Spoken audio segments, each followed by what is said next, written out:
오늘은 인간의 본질이라는 책에 관한 이야기를 좀 나누도록 하겠습니다. 이 로저 스크로턴이 쓴 인간의 본질이라는 책인데요. 우리가 어떠한 모든 것을 시작할 때 정치라는 것 자체가 어디서 시작을 해야 되냐? 인간의 본질이다. 인간의 본질을 깨달아야 인간의 본질을 통해서 뭘 하냐? 우선순위를 정할 수 있는 거지. 이 우선순위를 정하는 것이 뭐냐? 결국엔 정치다. 그럼 이 우선순위가 뭐에 의해서 정리가 돼야 되느냐가 보수주의가 가져가는 가장 큰 성찰입니다. 그래서 인간의 본질은 우선순위에 의해서 결정하기 위해서 반드시 정의를 내려야 된다. 겁니다. 그래서 로저 스크로턴은 4가지를 가지고 이야기합니다. 그래서 첫 번째가 인간이라는 것에 대한 정의를 내리고요. 두 번째는 그래서 인간 관계를 맺는다. 반드시 필요한 게 인간과의 관계입니다. 동물들의 이 집단 생활과 인간의 관계가 뭐가 다른지를 알아야 우선순위를 정할 때 필요한 게 되는 거죠. 그 다음에 반드시 필요한 게 법이라는 거는 뭐라고 그랬어요? 법이라는 건 최소한의 도덕이라고. 그래서 인간 관계를 통해서 법이 생기는 건데 이 법은 어디에 기초를 하고 있느냐? 그래서 도덕적인 삶이다. 그 다음에 맨 마지막에 그러면은 도덕적인 삶은 왜 필요하냐? 했을 때 신성한 의미죠. 지금 현대 사회에서 가장 결여된 게 뭐예요? 왜 그래? 왜 이걸 해야 되냐 이거지. 그러니까 여기에 대항되는 게 뭐예요? 권리라고. 권리를 누리기 위해서 의무를 다해야 된다 이렇게 얘기하면은 이게 뭐가 되냐면 여기 사이에는 계약이 생겨. 그러니까 내가 받을 게 있어야 줄 것도 생긴다 이런 식으로 접근을 하는 거라고. 그러니까 무슨 문제가 생기냐면 자꾸 우리가 인생을 뭘로 보는 거야? 계약 조건으로 보는 거라고. 근데 무조건 계약 조건은 아니다. 거기에 뭐가 필요하다? 이 도덕적인 삶을 통해서 신성한 의무가 필요하다라고 정리를 하는 게 이 로저 스크로턴의 인간의 본질입니다. 여기까지 서론으로 생각하시고 이제부터 그러면 뭘 먼저 해봐야 돼요? 인간이라는 종에 관한 이야기를 해보겠다. 자, 인간은 뭐예요? 기본적으로 전 세상을 바라보면 인간이라는 거는 어디에 속해 있냐? 전체를 봅시다. 우리가 구분하는 방법이 뭐가 있지? 세상에 존재하는 방식. 무생물과 생물이 있다. 무생물은 뭐가 있어요? 대표적으로 돌, 바람, 물, 불, 토지, 흙, 이런 식의 개념들이 있어요. 이런 게 있고 생물에는 식물이 있고 동물이 있다. 자, 인간은 어디에 속해 있습니까? 여기라고. 여기에 인간이 들어가요. 그러면은 인간을 논할 때 가장 먼저 이야기해야 될 게 뭐야? 인간을 논할 때 가장 먼저 이야기해봐야 될 것은 생물이라고.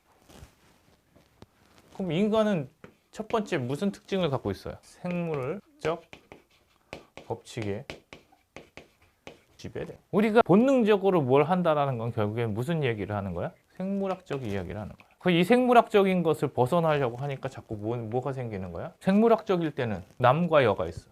근데 이게 뭘로 볼게요? 사회학으로 가서 젠더 이런 있다고 소리를 한다고. 그러니까 이것을 무시할 수 있냐는 거지.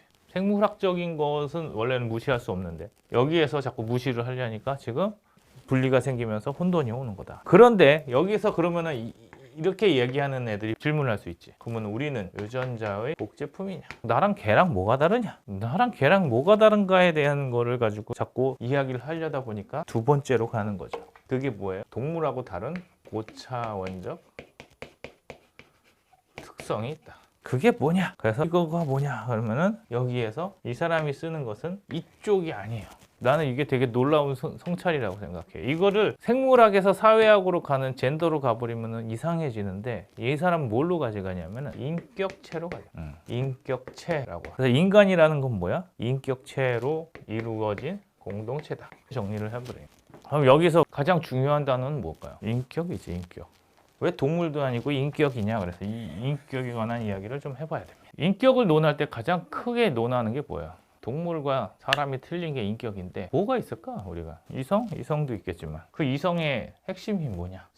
사고가 밖으로 나온다니까. 원래는 동물은 무엇을 갖고 있어? 감정을 갖고 있다고. 본능에 따른 감정에 대응하는 거지. 그래서 우리가 감정적으로 살면 어떻게 돼? 동물처럼 사는 거야. 그래서 동물처럼 안 살려면 어떻게 해야 돼? 인격을 가지고 살아야 돼. 인격 있는 사람은 어떤 사람이냐? 라고 정의를 내려야 되는 거지. 여기서 로저 스크로턴은 이 인격을 도덕을 가져옵니다.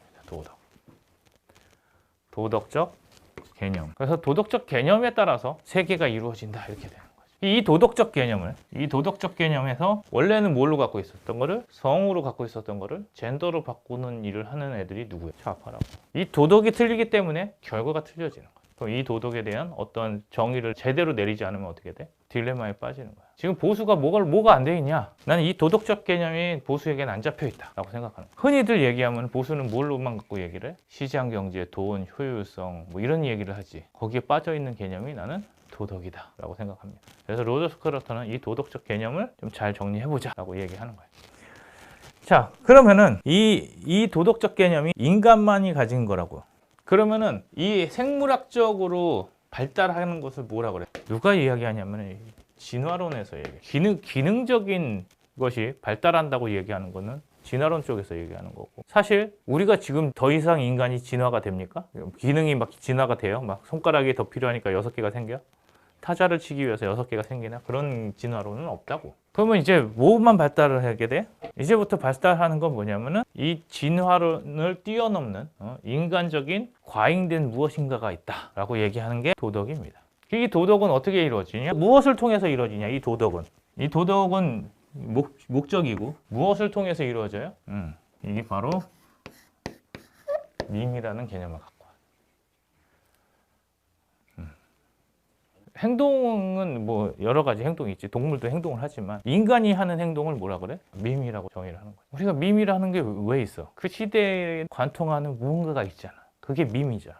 이 밈을 뭐라고 얘기했냐면은 그냥 밈이 아니라 문화적 밈이라고. 그러면 결국에는 인간은 무엇 속에서 도덕이 창조가 되는 거야? 문화 속에서 밈을 통해서 도덕적 개념이 완성이 되는 거야. 이것만 잘 잡아놔도 이제 우리가 뭘 할 수 있어요? 이것만 잘 잡아놔도 우리가 도덕이라는 개념을 설명할 수 있다. 어디서 해줘야 돼? 보수에서 해줘야 돼. 그래서 이 개념을 선점하지 못하니까 맨날 뭐 하는 거야? 매력이 없는 거야. 보수주의가 도덕적 개념을 선점하지 못하니까 매력이 없는 사상으로 빠지게 되는 거야. 그래서 이 도덕적 개념에 가지고 또 이야기를 해볼게요. 개념은 뭐냐? 이 밈이 생기면 어떻게 되냐? 우리가 밈이라는 현상을 보면 밈을 딱 보고 어떤 생각이 들어? 그 밈에 대해서 좋고 싫다 판단이 들지. 아, 저런 거 참 좋네? 왜 저런 걸 하지? 이런 식으로 계속 판단을 하게 된다고. 이 판단은 뭐야? 이 밈을 좋다 그러면 뭐 하는 거야? 따라하지. 이걸 뭐라 그래? 고급 단어로. 이 밈을 어떻게 했기 때문에 그래? 내가 받아들인 거야. 자, 그 다음에 싫으면 어떻게 해? 거부하고. 거부만 하자? 아니면 내 마음속에서는 어떻게 돼? 폐기시켜, 폐기. 이 밈은 내 안에 없는 거지. 그래서 계속 뭘 해? 평가를 하는 거야, 평가. 이 밈에 대한 평가를 계속하면서 이 내 안에서 뭐가 생겨? 이 도덕의 개념들이 생겨나는 거라. 자, 그러면은 이 아까 전에도 얘기했듯이 인간이 다른 동물하고 가장 다른 게 뭐라고 그랬어? 이성이다, 이성. 이성은 뭐냐? 인간의 존재 방식이다. 하면 좀 어려워요. 무슨 인간의 존재 방식이야? 이성이? 근데 왜 그렇게 생각을 하냐? 동물 중에 존재 방식이 있습니다. 자, 1번. 뭐가 있을까? 물고기. 물고기는 반드시 뭐가 있어요? 대부분의 물고기들은 비늘과 꼬리가 있다고. 왜? 아가미가 있지. 왜? 물속에서 생활을 해야 돼. 그러면 여기에 꼬리, 아가미, 그 다음에 비늘 이런 것들이 다 뭐야? 이 물고기의 존재 방식이죠. 새는 어떻게 새? 날개. 이것처럼 인간은 뭐가 있어야 돼? 인간이 다른 동물과 구별되는 존재 방식은 뭐야? 이성이다. 이성이 없는 사람은 뭐야? 사람이 아니다. 그래서 새가 날 수 있는 이유, 새가 날개를 가진 이유는 뭐야? 날려고. 날므로 인해서 뭐가 되는 거야? 새라는 존재감이 생기는 거죠. 물론 닭같이 날지 못하는 날개도 있겠지만 날개라는 것 자체가 뭐를 만들어줘? 새의 존재의 방식을 만들어주는 거지. 그래서 인간도 뭐가 필요하다고요? 이성이 필요하다라고 얘기할 수 있는 겁니다.